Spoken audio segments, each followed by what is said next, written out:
Let's start by taking a look at the research triangle again. We have talked about finding scholarly articles. Traditionally, articles fit into the top of the research triangle.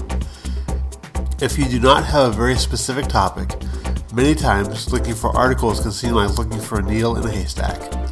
Articles are at the top of the triangle because a narrow topic is needed in order for your quest for articles to be successful. Websites really fit everywhere and anywhere on the research triangle. Sites like Wikipedia tend to provide very broad background information necessary for research, whereas there are also tons of online journals that provide articles that are very specific. So we have looked at articles, and we've looked at the internet, but where and how do conventional books fit into the picture, or do they? The answer is a resounding yes. Let's take a look. Even though books are the last element we will cover in evaluating resources, books, particularly what are called reference books, and the internet, particularly sites like Wikipedia, are places where your research should start. We have referred off and on to pre-search, research that should be done before you begin your research. Pre-search often provides the knowledge you need in order to work with the information you'll find in other resources. The same 3 A's can be looked at when evaluating books: author, audience, and appearance. Let's begin by looking at reference works. Reference works are dictionaries, encyclopedias, and other resources that are intended to provide background knowledge. One of the nice things about using resources in a library is that most of the works chosen have already been evaluated and reflect the scholarship of that discipline. For example, the book Social Issues in America, an Encyclopedia, has been evaluated both by the editors who paid to have this work put together, the librarians who purchased the work from Corban University, and the peers who were on the editorial board. That is one of the strengths that books have which the internet lacks. Not everyone can publish anything through any press. The fact that a book is in an academic library gives it some measure of distinction. The 3 A's. Looking at the section entitled Media, Sex, and Violence, I see that the authors of this section are Jennings Bryant and R. Glenn Cummins. If I go back to the first volume of this work, it lists the authors and briefly gives their credentials.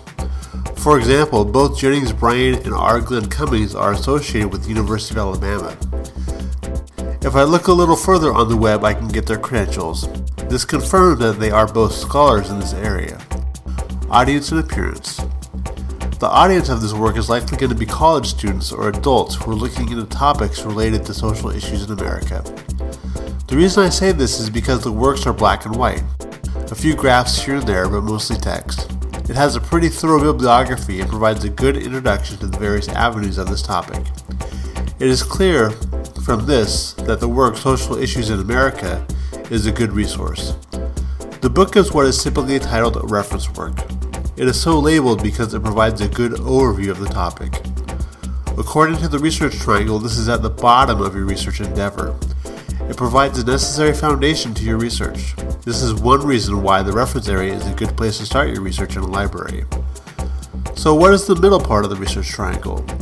Traditionally, books fall into this.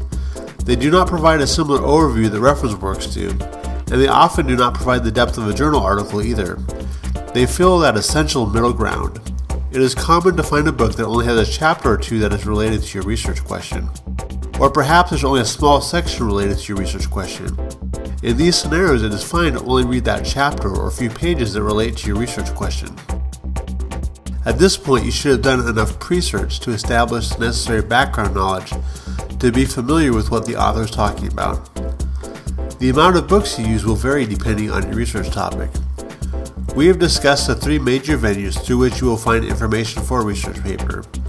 Why do you need to do all this research for a simple paper? Isn't what you're trying to do is simply express your opinion? Yes and no. While expressing your view is important, it is also important to discover how, or in some cases if, your view fits into the work that has already been done. Does your opinion fit in with the opinions held by other scholars? Does it oppose them? Or perhaps your view is simply different. It is perfectly fine to have a differing opinion from scholarship. The purpose of all this reading is not to conform to other scholarship, but simply to be aware that your opinion is different, and if this is the case, will likely need to be well thought through. If your opinion on a topic is commonly held by scholars, that is great. You can use the extensive research they have done on this topic to back up your opinions. This makes your paper and argument stronger. In order to discover the flow of scholarly thought and opinions on your topic, you need to do some reading. This reading is part of what is often called a literature review. Like it sounds, the literature review simply asks the question, what do scholars think of my topic? This tutorial has discussed the value of looking at books and developing a literature review. The next tutorial will talk about databases.